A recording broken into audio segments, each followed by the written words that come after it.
దేవుడు ఎలాంటి వారిని వాడుకుంటాడు? ఎవరికైనా ఆలోచన ఉన్నాయా?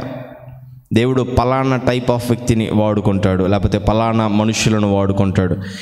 ఎలా చూస్తారంటే, దేవుడు ఒక వ్యక్తిని ఆయన పని కొరకని, ఆయన రాజ్య స్థాపన కొరకని ఉపయోగించుకోవాలి అంటే ఆ వ్యక్తి చాలా తెలివైనోడై ఉండాలి, చాలా గొప్పోడై ఉండాలి, లేకపోతే చాలా టాలెంటెడ్ అయి ఉండాలి అని అనుకుంటారు. అదేం లేదండి. దేవుడు ఎలాంటి వాడినైనా ఆయన పని కొరకని ఉపయోగించగలడు. దేవుడు ఎలాంటి వాడినైనా ఆయన రాజ్య స్థాపన కోసమని దేవుడు వాడుకోగలడు. ఏ పని చేతగానోడైనా కానీ, అంటే పని అని కాదు, నార్మల్గా దేనికైనా ధైర్యం తక్కువ ఉన్నాడు కావచ్చు, బలము తక్కువ ఉన్నాడు కావచ్చు, జ్ఞానము తక్కువ ఉన్నాడు కావచ్చు, ఎలాంటి వారినైనా సరే, if God want use them, he can use them.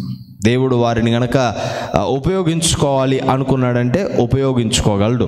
12 మంది శిష్యులు ఎవరు వాళ్ళందరూ? 12 మంది శిష్యులు. అందరూ జ్ఞానం గల్లోళ్ళు కాదే, అందరూ డబ్బు గల్లోళ్ళు కాదే, అందరూ మాట చాకిత్యం కల్లోళ్ళు కాదు. అందులో చేపలు పట్టే జాలారులు ఉన్నారు, కొంతమంది ట్యాక్స్ కలెక్టర్స్ ఉన్నారు. మోస్ట్ ఆఫ్ ద టైం ఆయన మొట్టమొదట పిలిచింది ఎవరిని? చేపలు పట్టే వాళ్ళని పిలిచాడు. అవునా కదా? చేపలు పట్టే వాళ్ళని పిలిచారు, చేపలు పట్టేటువంటి వాళ్ళని పిలిచాడు. ఇప్పుడు నార్మల్గా నేను ఎవరికైనా ఒక ముఖ్యమంత్రి పదవో ఎమ్మెల్యే పదవో ఇవ్వాలనుకోండి, ఎవరిని సెలెక్ట్ చేసుకుంటారు మానవులు? ఆ స్టేటస్ ఉన్నోడిని, ఆ ధైర్యం ఉన్నోడిని, ఆ ధనం ఉన్నోడిని సెలెక్ట్ చేసుకుంటారు. ఒక చేపలు పట్టే వాళ్ళని సెలెక్ట్ చేసుకుంటారు ఈరోజు. కానీ దేవుడు సెలెక్ట్ చేసుకున్నాడు. అంటే అర్థం ఏంటి? ఎలాంటి వాడినైనా ఉపయోగించుకోగలడు. ఆమేన్.